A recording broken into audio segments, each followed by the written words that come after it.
Si quiere, empiece, Doc, por favor. Muy bien. Ahí sí ya se ve mi pantalla completa, ¿verdad?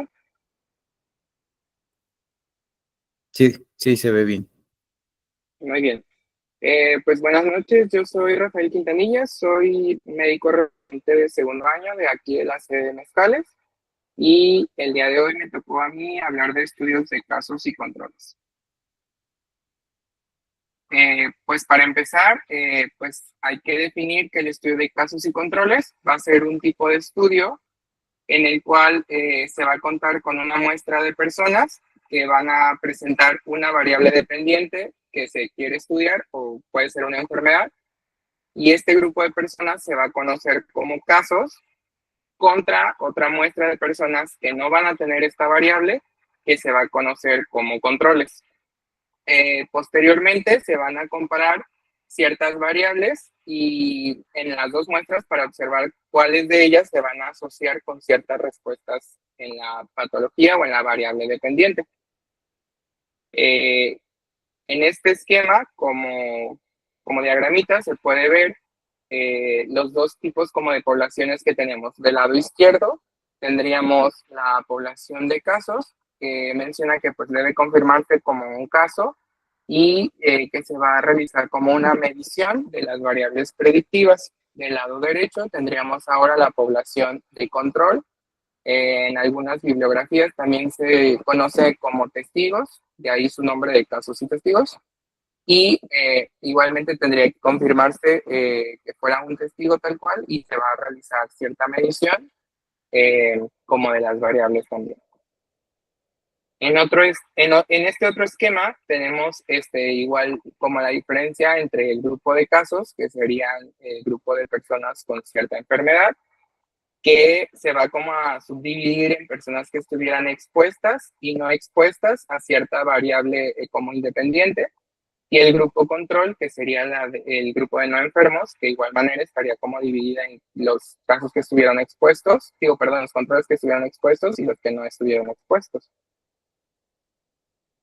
Este tipo de estudio va a ser un estudio que va a ser comparativo, que va a ser observacional, es retrospectivo y es transversal. Igualmente, este tipo de estudios suele ser muy útil para enfermedades que tengan una baja frecuencia poblacional o para enfermedades en las cuales se quieran estudiar múltiples factores de riesgo. Entonces, como para el grupo de casos, o más bien el grupo de casos se definiría como un grupo de sujetos o entidades que van a estar caracterizadas por presentar el desenlace de la enfermedad o la variable dependiente que se va a estudiar. Y mencionaba la bibliografía que puede ser un individuo portador de una enfermedad o incluso podemos tener personas que ya hayan fallecido, pero pues por la misma enfermedad que se está estudiando. En este grupo de casos, lo que se va a estudiar va a ser como la exposición de cierto factor en el pasado, por lo que es retrospectivo, a una o más variables relacionadas con la variable dependiente del estudio. Para poder identificar los casos, suelen identificarse o seleccionarse de series clínicas y de registros y se deben incluir sujetos que tengan como la enfermedad, ya así como diagnosticada para evitar falsos positivos, y también se debe considerar como la fase y la gravedad en la que se van a encontrar estos sujetos al momento de ingresar al estudio. Para seleccionar a la población o a los pacientes que van a estar en el grupo de casos, mencionaban ciertas características, una de las cuales debía ser que los casos deberían presentar la enfermedad de forma adecuada, que debían seleccionarse todos los casos de un mismo grupo poblacional o de una población determinada ya tal cual, que todos los sujetos portadores de la enfermedad debían tener la misma probabilidad de ser elegidos para el estudio y que preferentemente debían elegirse casos que fueran incidentes y no casos que fueran prevalentes. En cuanto a la definición de un caso incidente, se va a referir como a los nuevos casos de una enfermedad que van a aparecer en una población específica en un tiempo determinado. Y las ventajas de este tipo de casos incidentes sobre los prevalentes es que podemos disminuir el sesgo de memoria, que la bibliografía lo mencionaba como pacientes que tienen un diagnóstico reciente, es más fácil que no olviden como ciertos datos o que no olviden que estuvieron o no expuestos a cierto factor que se va a estudiar. Que la supervivencia no está condicionada por factores de riesgo y que es menos probable que el estatus de la enfermedad pueda modificar la exposición. Para un caso prevalente, se iba a referir al número total de casos de una enfermedad que ya existen en una población en un momento específico o en un periodo determinado. Mencionaba que estos casos prevalentes podían incluirse en los estudios, sobre todo cuando, digamos, la cantidad de casos que fueran nuevos no fueran suficientes, o sobre todo en enfermedades raras, y cuando la exposición de la enfermedad no iba a modificar como el curso clínico. Se mencionaban ciertas fuentes para obtener los datos, los datos sí de los casos, y mencionaba que serían las historias clínicas, los egresos hospitalarios, las estadísticas de morbilidad, los registros médicos especiales y los registros de sistemas de vigilancia epidemiológica.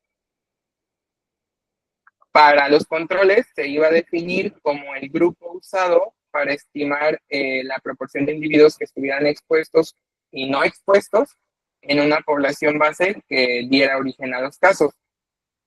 Este grupo se mencionaba en la bibliografía que el más apropiado correspondería a un grupo de la población de individuos que estuviera como tal en riesgo de desarrollar esta enfermedad que vamos a estudiar. Igual para seleccionarlos había como ciertas características, una de las cuales era que debían seleccionarse de la misma base poblacional de donde se originaran los casos. Dos, que debían seleccionarse independientemente de si estuvieran expuestos o no, para garantizar que se representara la población base de forma adecuada, y que debían evitarse factores de confusión. Ahí la bibliografía mencionaba que este factor de confusión se impedía o se prevenía más bien haciendo una medición de variables de la misma forma tanto para los casos como para los controles.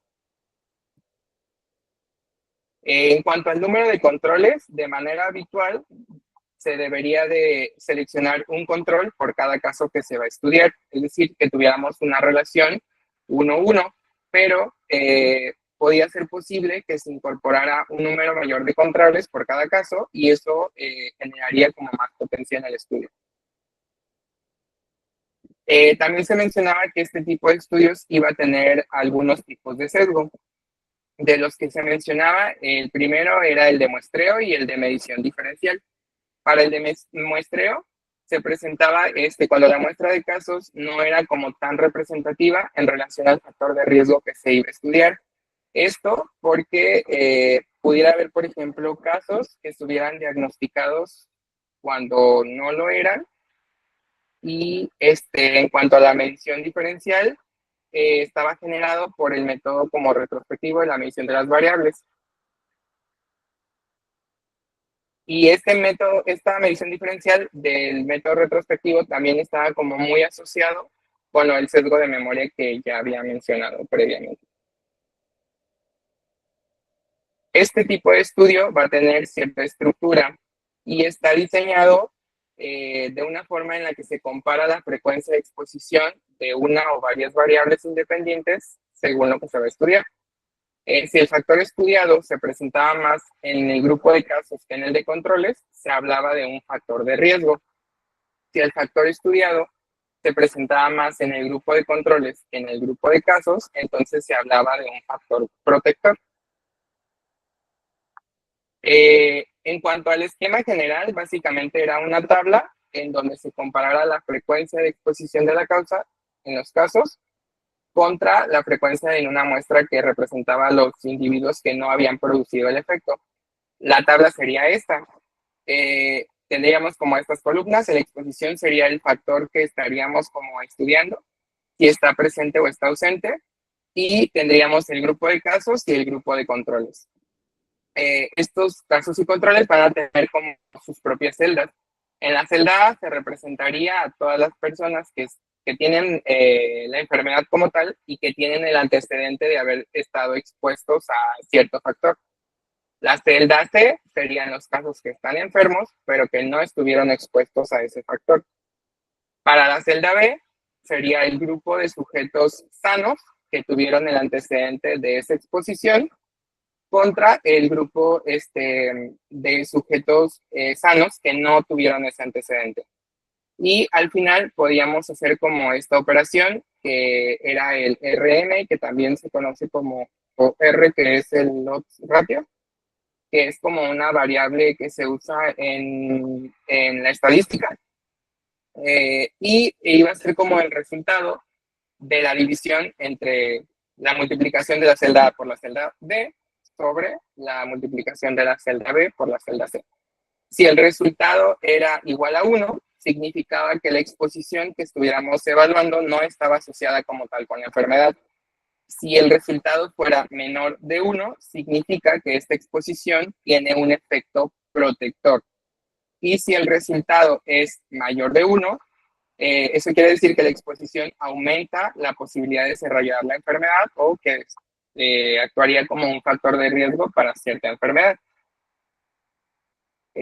Aquí agregué como un ejemplo de un estudio de casos y controles que encontré, que es un estudio de proloterapia en enfermedad del manguito rotador refractario. Es un estudio retrospectivo de casos y controles con seguimiento de un año. El objetivo en este estudio fue determinar la eficacia de la proloterapia para la enfermedad refractaria del manguito rotador. Este estudio está diseñado para ser retrospectivo de casos y controles. La población de donde se sacó como el estudio fueron pacientes que tuvieran una enfermedad crónica no traumática del manguito rotador, y como que encontramos el artículo encontró estas enfermedades: tendinosis, desgarro parcial y desgarro total. Y se buscó entre enero del 2009 y agosto del 2014. Al final se hizo un grupo de casos de 63 pacientes que recibieron la proloterapia con una solución de dextrosa de 10 mililitros, la dextrosa al 16.5%, contra un grupo de controles que fueron 63 pacientes que continuaron solamente con tratamiento conservador, que consistía básicamente en el tratamiento farmacológico a base de analgésicos y ejercicios de fortalecimiento y de estiramiento. El grupo de casos recibió pues la proloterapia con un promedio de aplicación de 4.8 aplicaciones del seguimiento. La primera aplicación pues fue en la semana 0, la siguiente aplicación fue 2 semanas posteriores, la tercera fue 5 semanas posteriores y las subsecuentes fueron con un intervalo de diferencia de 4 semanas. Este estudio, como que las variables que también buscó fueron, o los resultados que midió, fueron estas variables antes del tratamiento y un año después de la última aplicación de Prolo. Los resultados que buscó o que midió fueron el dolor, medido con escala visual análoga, el índice de dolor y discapacidad del hombro, que es como una escala de 13 ítems. Los ítems serán 5 para dolor, 8 para funcionalidad. La fuerza isométrica de abductores de hombro, que se midió mediante dinamometría digital. El rango de movimiento activo de movimientos de flexión, de abducción, de rotación externa y de rotación interna. El tamaño máximo de desgarro medido por ultrasonido y el número de promedio de analgésicos tomados por día. En cuanto a los resultados, el grupo de proloterapia, o sea, el grupo de los casos, mostró una mejoría significativa comparada con el grupo de control en cuanto a la disminución del dolor, la mejora en la puntuación de la escala, el aumento del arco de movimiento para los movimientos de flexión, abducción y rotación externa, y un aumento en la fuerza isométrica de abductores. No hubo una diferencia significativa medible entre el número de analgésicos ingeridos, que fue una semana previa a que se hizo la evaluación, y como tal el tamaño del desgarro. Y por último, para este tipo de estudios, hay ciertas ventajas y desventajas. En cuanto a las ventajas, se mencionaba que era útil en enfermedades que fueran raras o que tuvieran unos periodos de latencia que fueran muy largos. También una de las ventajas es que se podía hacer una exploración simultánea de varios factores al mismo tiempo para una sola enfermedad, que no exponía como riesgo extra a los sujetos que se iban a estudiar y que eran relativamente baratos y rápidos. En cuanto a las desventajas, menciona que no permitía estudiar enfermedades que estuvieran asociadas como tal con una exposición infrecuente, que no era posible calcular la tasa de incidencia entre los sujetos que estuvieron expuestos y no expuestos, que era difícil establecer relación causa-efecto y que presentaba ciertos sesgos como los sesgos de memoria y los sesgos en selección. Y sería todo.